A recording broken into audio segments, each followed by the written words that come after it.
Bismillahirrahmanirrahim. Assalamualaikum warahmatullahi wabarakatuh. Salam sejahtera untuk kita semuanya.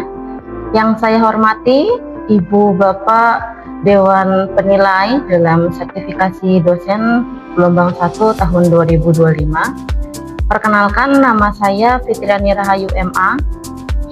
Saya adalah salah satu dosen di STKIP Hamzar pada program studi Pendidikan Guru Sekolah Dasar atau PGSD di jenjang S1. Dibuatnya video ini bertujuan untuk melengkapi salah satu persyaratan dalam pengajuan sertifikasi dosen, yaitu pernyataan diri dosen dalam unjuk kerja Tridharma Perguruan Tinggi atau PDD UKT-PT dalam bidang pengajaran. Pada kesempatan kali ini, mata kuliah yang akan saya ambil sebagai contoh dalam video pembelajaran saya adalah mata kuliah Psikologi Pendidikan. Mata kuliah ini merupakan mata kuliah kepakaran saya karena selama 3 tahun berturut-turut, saya merupakan dosen penanggung jawab dalam mata kuliah ini. Sedikit deskripsi tentang mata kuliah ini, bahwa mata kuliah ini merupakan mata kuliah yang wajib ditempuh oleh mahasiswa pada jenjang S1 di semester 1 dengan bobot 2 SKS.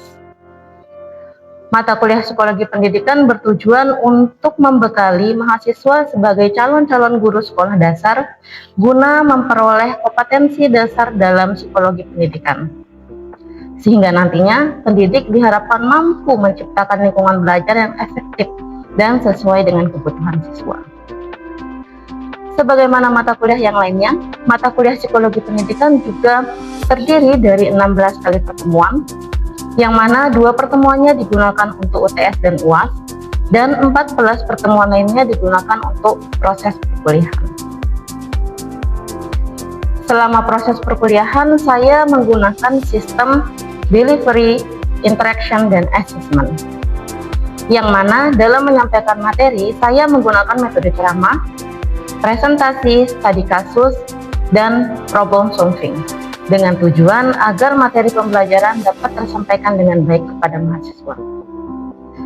Selain itu, selama proses pembelajaran juga saya selalu membangun interaksi dengan peserta didik, baik dengan metode diskusi dan metode tanya jawab sepanjang proses perkuliahan dengan tujuan untuk meningkatkan pemahaman peserta didik terkait dengan materi yang diajarkan. Dan untuk penilaian pada mata kuliah ini memperhitungkan semua aktivitas mahasiswa selama proses perkuliahan, seperti keaktifan mahasiswa dalam mengikuti forum diskusi, kuantitas kehadiran dalam setiap kegiatan tatap muka, baik secara online, secara virtual, ataupun di kelas langsung atau secara real. Kelengkapan dalam mengumpulkan tugas baik berupa hard file ataupun soft file, dan hasil kuis baik secara online maupun tes berbasis kertas. Sehingga bobot penilaian dalam mata kuliah ini terdiri dari kehadiran dan keaktifan itu 10%, tugas itu 30%, UTS 30%, dan UAS 30%. Adapun capaian pembelajaran lulusan pada mata kuliah ini, yang pertama, sikap.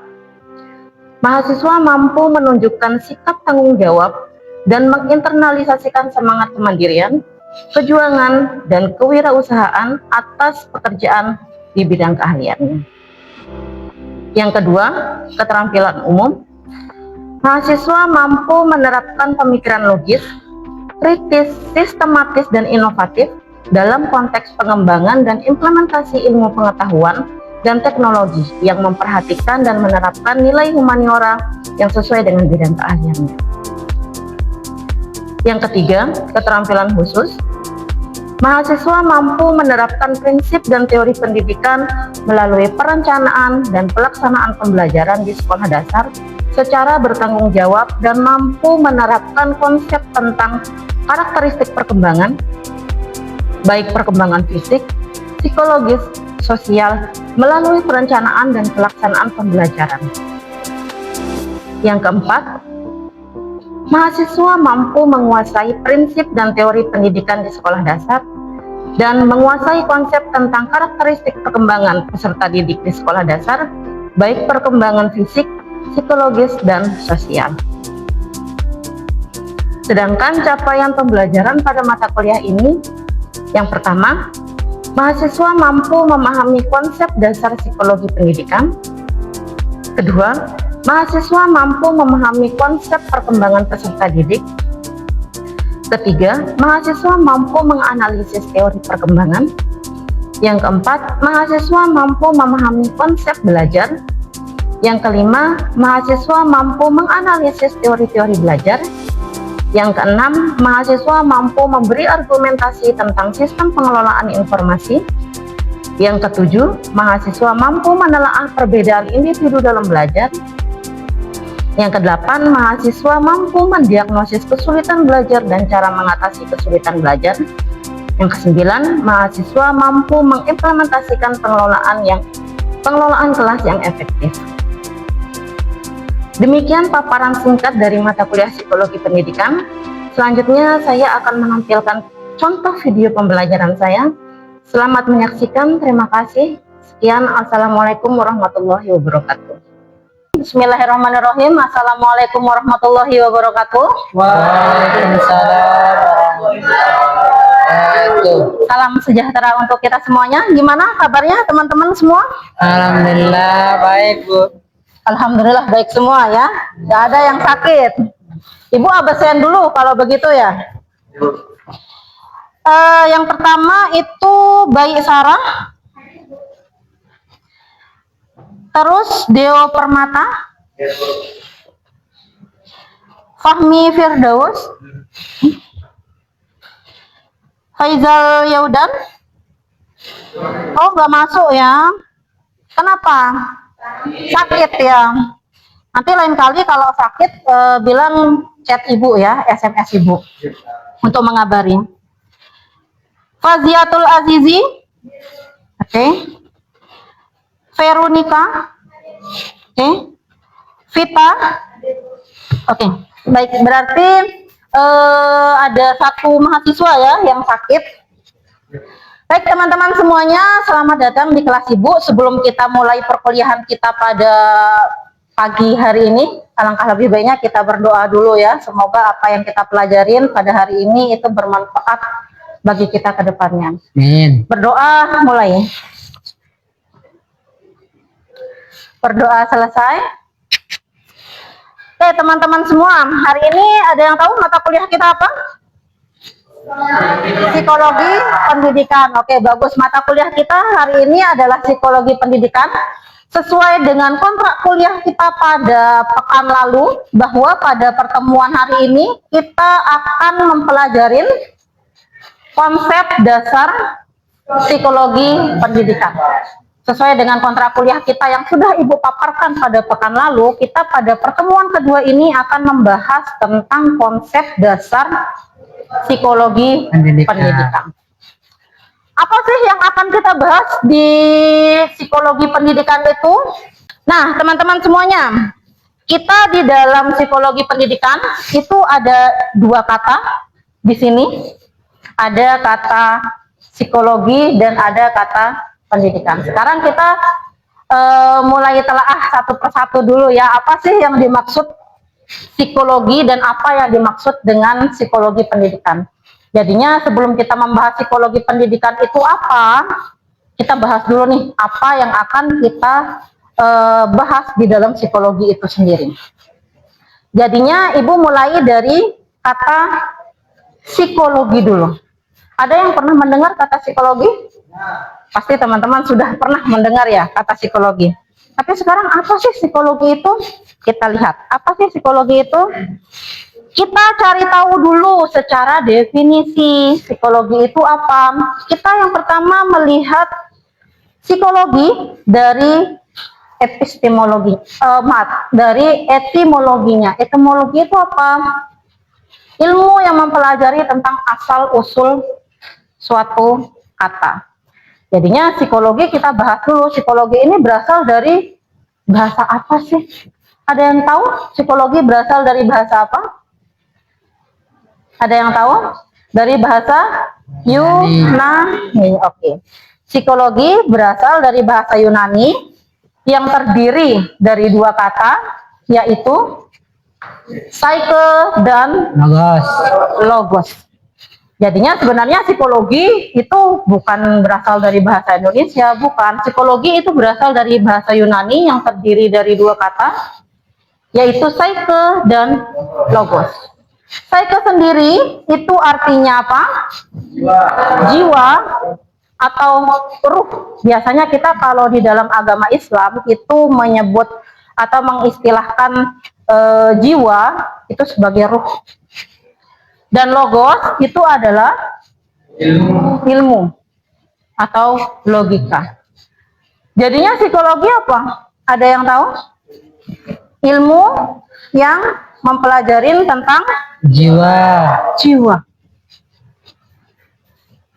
Jadinya psikologi adalah ilmu yang mempelajari tentang jiwa. Itu pemaknaannya secara etimologi atau secara asal-usul katanya. Tapi sekarang muncul pertanyaan baru. Jiwa itu sifatnya gimana? Apakah jiwa itu bisa dilihat? Bisa dirasakan? Kita nggak tahu. Oke, kita nggak tahu kan bentuknya jiwa seperti apa. Kan seperti itu. Lalu bentuknya jiwa seperti apa? Karena apa? Kita tidak bisa lihat, kita tidak bisa tahu bentuknya seperti apa. Lalu apa yang akan kita pelajarin di psikologi kalau sesuatu yang kita pelajarin sendiri kita nggak tahu bentuknya seperti apa? Ada yang tahu apa yang kita pelajarin di psikologi? Ada kata tingkah laku di sini. Tingkah laku. Apa lagi? Ada kata emosi. Apa lagi? Ada kata pikiran. Oke. Jadi, yang kita pelajarin di dalam psikologi itu adalah tingkah laku. Kenapa ibu nggak menyebut tentang emosi? Kenapa ibu nggak menyebut tentang pikiran? Atau kenapa ibu nggak menyebut tentang memori misalnya? Memori. Kenapa? Karena ini semua ada di dalam tingkah laku manusia. Tingkah laku manusia itu meliputi kita berbicara, kita berjalan, kita berpikir, kita mengingat, emosi kita, senang, bahagia, itu termasuk di dalam tingkah laku. Nah, tapi sekarang, padahal di sini tulisannya tentang jiwa. Secara bahasa artinya jiwa, kan ya? Lalu kenapa yang kita pelajarin itu tingkah laku? Apa hubungannya antara jiwa dengan tingkah laku? Ada yang tahu? Karena bagaimana tingkah laku seseorang itu menggambarkan jiwa seseorang. Ilmu pengetahuan yang mempelajari tentang tingkah laku, ya tadi, tingkah laku yang ibu maksud adalah semua yang ada pada diri kita. Bagaimana kita berpikir, bagaimana kita mengingat, bagaimana kita berbicara, berjalan, dan lain sebagainya, itu masuk dalam kajian ilmu psikologi.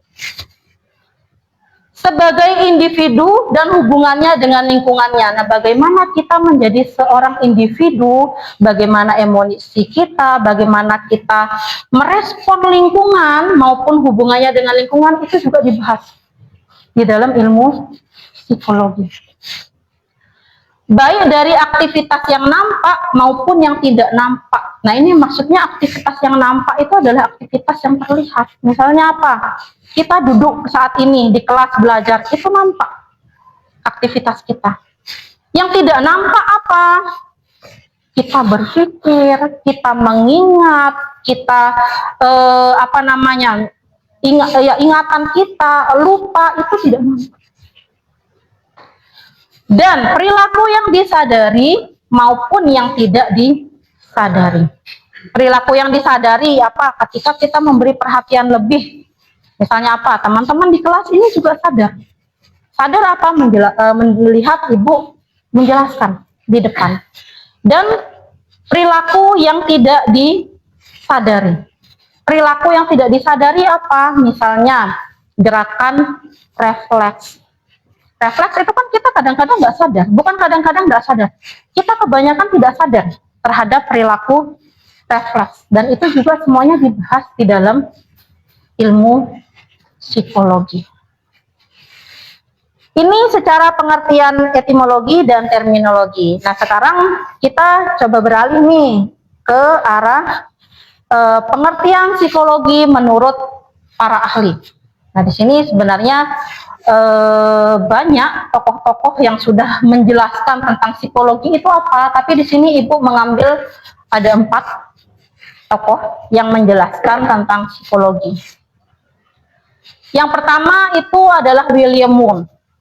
William Wundt yang ini adalah bapak psikologi internasional, bapak psikologi dunia. William Wundt sendiri mengartikan bahwa psikologi itu adalah ilmu yang mempelajari tentang berbagai pengalaman yang terjadi pada manusia, seperti perasaannya, panca inderanya, perasaan, pikiran, dan kehendak. Sedangkan kalau Murphy mengatakan bahwa ilmu psikologi adalah ilmu yang mempelajari respon yang diberikan oleh makhluk hidup terhadap lingkungannya. Jadinya bagaimana cara kita merespon terhadap segala hal yang terjadi di lingkungan kita, nah itu maksudnya dari Murphy.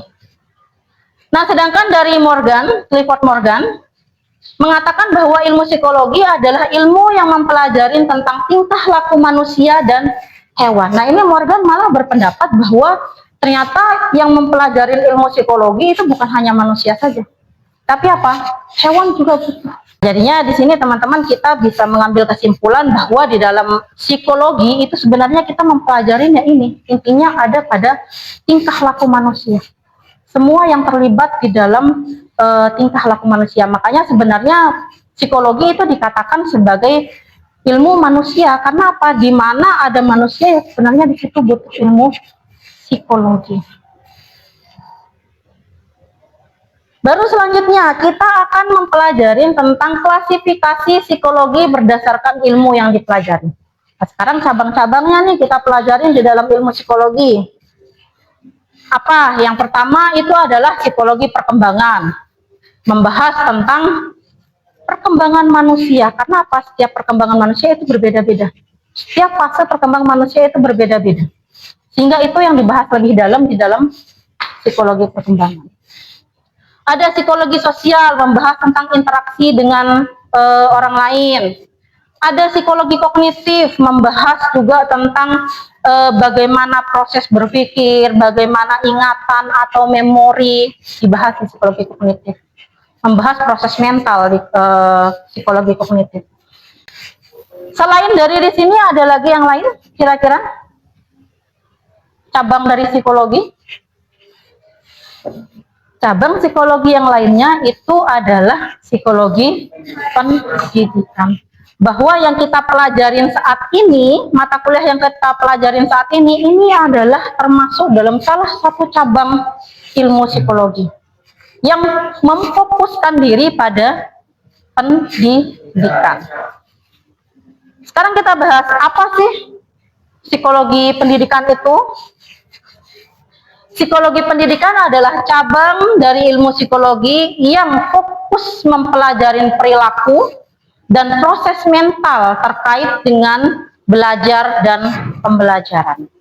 Ini ada juga menurut Eliot mengatakan bahwa psikologi pendidikan adalah penerapan teori-teori psikologi untuk mempelajari perkembangan, belajar, motivasi, pengajaran, permasalahan yang muncul dalam dunia pendidikan.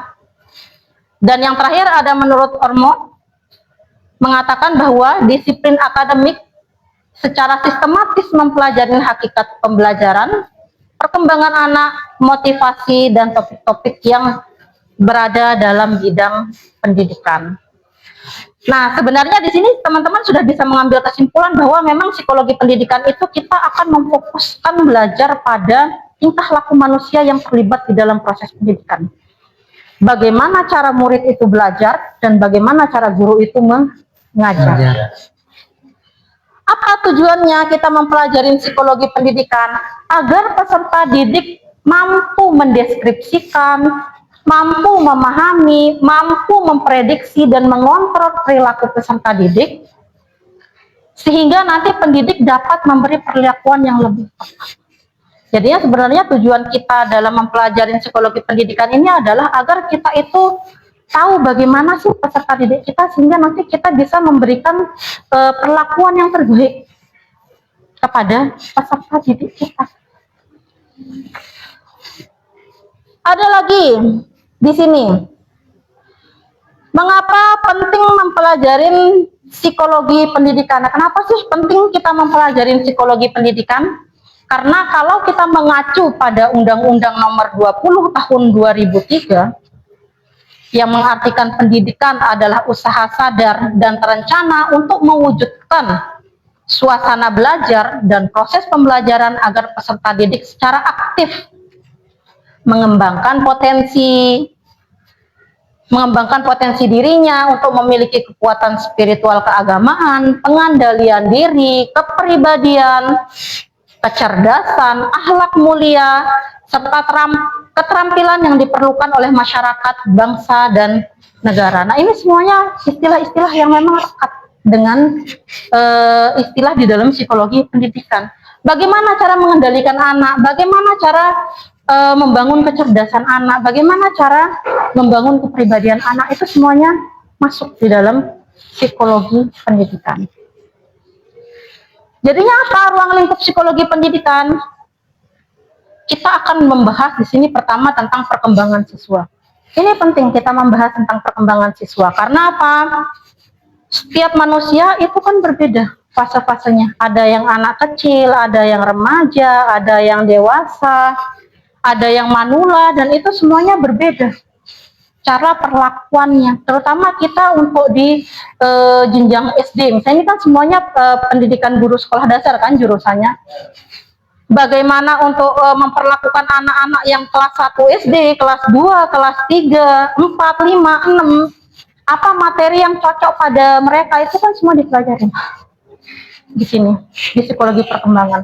Kan nggak mungkin kita mau memberikan materi anak kelas 6 untuk kelas 1 SD kan seperti itu. Kenapa? Itu semuanya kita pelajari di psikologi di perkembangan siswa. Proses belajar siswa seperti apa? Apa sih faktor-faktor yang mempengaruhi prestasi belajar siswa? Bagaimana proses belajar siswa? Kesulitan siswa ada di mana saat belajar? Ada perbedaan individu juga. Perbedaan individu itu karena apa ya? Memang namanya manusia itu kan kita beragam ya. Kita beragam, kita ada beda suku, beda keluarga, beda latar belakang. Dan itu semuanya mempengaruhi hasil belajar kita. Ada dari segi lingkungan. Kita tinggal di lingkungan yang mana, di lingkungan keluarga seperti apa, pola asuh dari keluarga kita seperti apa, itu sangat mempengaruhi. Faktor yang mempengaruhi belajar, motivasi belajar anak, gimana sih kalau motivasinya rendah? Atau gimana sih cara kita membuat motivasi belajar anak itu tinggi? Bagaimana cara mengelola kelas yang baik agar pembelajaran itu efektif, menyenangkan bagi anak? Siswa berkebutuhan khusus itu juga kita pelajarin di sini. Kesehatan mental, nah ini juga penting kita mempelajari kesehatan mental. Karena apa? Di dalam belajar kita butuh, kalau di dalam psikologi positif kita butuh yang namanya rasa nyaman, rasa optimis, rasa bahagia di dalam belajar, rasa menyenangkan, dan itu kita butuh mental yang sehat. Atau bagaimana cara kita membuat mental sehat di dalam belajar. Dan yang terakhir adalah evaluasi belajar. Bagaimana cara kita mengukur keberhasilan anak-anak di dalam belajar. Ada pertanyaan sampai di sini? Kalau tidak, Ibu lanjut. Izin bertanya, Bu. Oke, gimana? Terkait dengan psikologi kognitif. Apakah psikologi kognitif gimana? Pertanyaannya, apakah di dalam psikologi pendidikan itu kita juga mempelajari psikologi kognitif? Oke. Apakah di dalam psikologi pendidikan itu kita juga mempelajari psikologi kognitif? Ini bagus pertanyaannya. Ibu izin balikkan slide ya ke arah klasifikasi ini. Tadi kan Ibu menyebut bahwa salah satu cabang ilmu psikologi adalah psikologi kognitif. Sekarang pertanyaan temannya, apakah di dalam psikologi pendidikan kita juga mempelajarin psikologi kognitif? Jawabannya adalah iya, tapi memang tidak sedalam orang-orang yang mengambil cabang ilmu psikologi kognitif. Karena apa? Di dalam psikologi kognitif kan membahas tentang bagaimana proses mengingat, bagaimana pemecahan masalah seseorang, bagaimana cara kita berpikir, bagaimana kecerdasan, dan itu semuanya ada juga di dalam psikologi pendidikan. Jadinya memang psikologi pendidikan ini juga dia menyerempet ya ke arah psikologi kognitif, ke arah psikologi perkembangan, ke arah psikologi kepribadian juga. Kita tetap membutuhkan ilmu ini, tapi memang dalam skala luas, bukan secara mendalam. Kalau lebih mendalam itu kita mempelajari di cabang ilmunya langsung, seperti itu. Baik teman-teman semuanya, ini adalah materi tentang konsep dasar psikologi pendidikan. Sampai di sini ada yang ingin ditanyakan? Oke, gimana? Kan ini juga kita sudah belajar tentang psikologi pendidikan. Apakah tujuan pembelajaran jika kita sebagai guru tidak mempelajari psikologi pendidikan? Oke, bagus pertanyaannya nih teman-teman. Apakah bisa nggak tujuan pembelajaran itu tercapai kalau kita sebagai guru tidak mempelajari psikologi pendidikan? Ada yang bisa jawab? Gimana? Bahwa di dalam pendidikan itu kita membahas tentang karakteristik peserta didik yang macam-macam, dan itu butuh psikologi pendidikan. Nah, karena dalam pendidikan itu pula memberikan pemahaman yang lebih baik dalam memahami peserta didik. Oke, bagus. Bagus ini jawabannya, teman-teman. Kasih tepuk tangan dulu untuk temannya. Bagus. Kenapa kita penting mempelajari psikologi pendidikannya? Karena tadi memang untuk memahami peserta didik, kita butuh ilmu psikologi pendidikan. Bagaimana tujuan pembelajaran itu bisa tercapai kalau kita tidak paham karakteristik peserta didik kita?